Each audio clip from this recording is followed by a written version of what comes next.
It was extremely usual for a Foy to be dying on Earth. They were the highest social class on their planet, which had a name that was pronounced as nearly as earthly throats can make the sounds, sorta Backen Street, and were virtually immortal. Every Foy, of course, came to a voluntary death eventually, and this one had given up because of an ill-starred love affair, if you can call it a love affair, where 5 individuals, in order to reproduce, must indulge in a year-long mental contact. Apparently, the Foy had not fit into the contact, after several months of trying, and it had broken his heart, or hearts, for he had 5. All Foys have 5 large hearts, and there was speculation that it was this that made them virtually immortal. Maud Briscoe, Earth's most renowned surgeon, wanted those hearts. "It can't just be their number and size, Ray," she said to her chief assistant. "It has to be something physiological or biomechanical. I must have them." "I don't know if we can manage that," said Ray Johnson. "I've been speaking to him earnestly, trying to overcome the Foy taboo against dismemberment after death. I've had to lie to him, Maud." "Lie?" "I told him that after death there would be a dirge for him sung by the world-famous choir led by Harold J. Gassenbaum.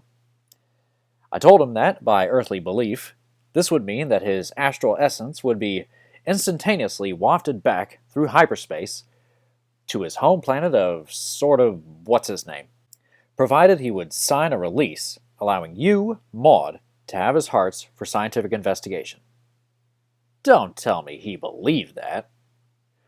"Well, you know, this modern attitude about accepting the myths and beliefs of intelligent aliens. It wouldn't have been polite for him not to believe me. Besides, the Foys have a profound admiration for earthly science, and I think this one is a little flattered that we would want his hearts." He promised to consider the suggestion, and I hope he decides soon, because he can't live more than another day or so, and we must have his permission by interstellar law, and the hearts must be fresh. Ah, his signal. Ray Johnson moved in with smooth and noiseless speed.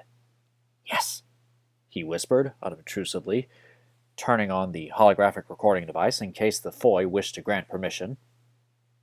The Foy's large, gnarled, rather tree-like body lay motionless on the bed.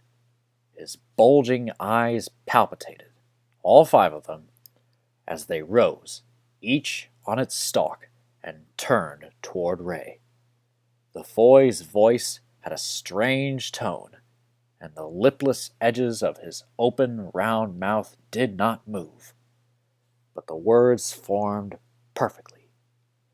His eyes were making the Foyan gestures of assent, as he said, "Give my big hearts to Maud, Ray. Dismember me for Harold's choir.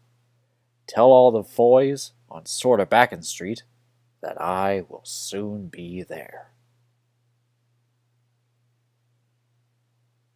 Suck.